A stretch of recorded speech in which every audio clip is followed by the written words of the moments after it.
A few years ago in high school, I had an unrealistic view on how life would be in college and transitioning into a young adult. I imagined myself playing softball at a big D1 school across the country, studying to become a vet. But when graduation finally came around, I had to succumb to the fact these childhood dreams might not come true. Instead, I decided to go to Golden West College and play softball. I thought this transition into young adulthood would be easy, but juggling softball, schoolwork, my restaurant job, a new boyfriend, and family problems at home were very stressful. During this time, my self-esteem, which the textbook describes as an individual's subjective evaluation of their abilities and limitations, was at the lowest it's ever been in my life. My low self-esteem caused me to think that I could not balance all these activities, and I would often take out my stress on my family and friends.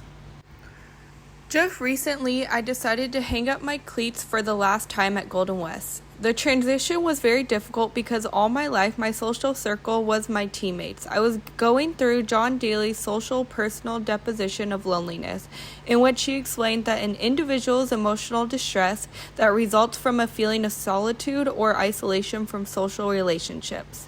I became angry and depressed that without softball I didn't have a lot of friends and no longer had the energy to reconnect old friendships or start new ones. I took the stress out on my family members by yelling and talking down on them, which made my self-esteem really low.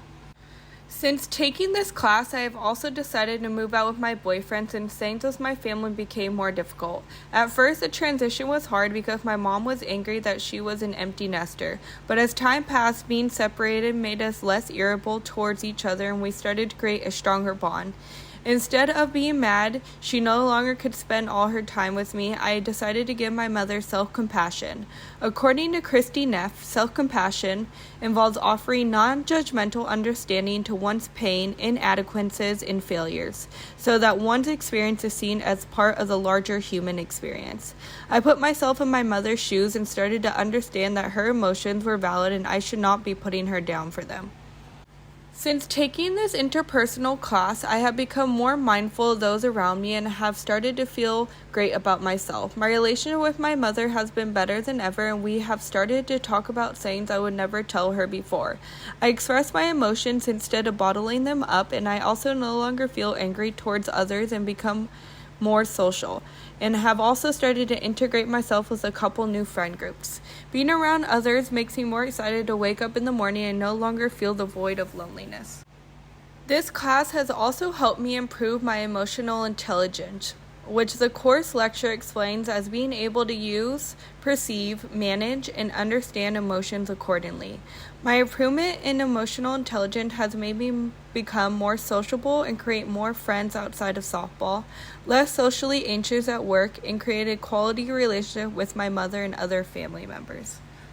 There have also been some notable communication strategies that I intend to use throughout my life to improve my interpersonal relationship with my friends and families.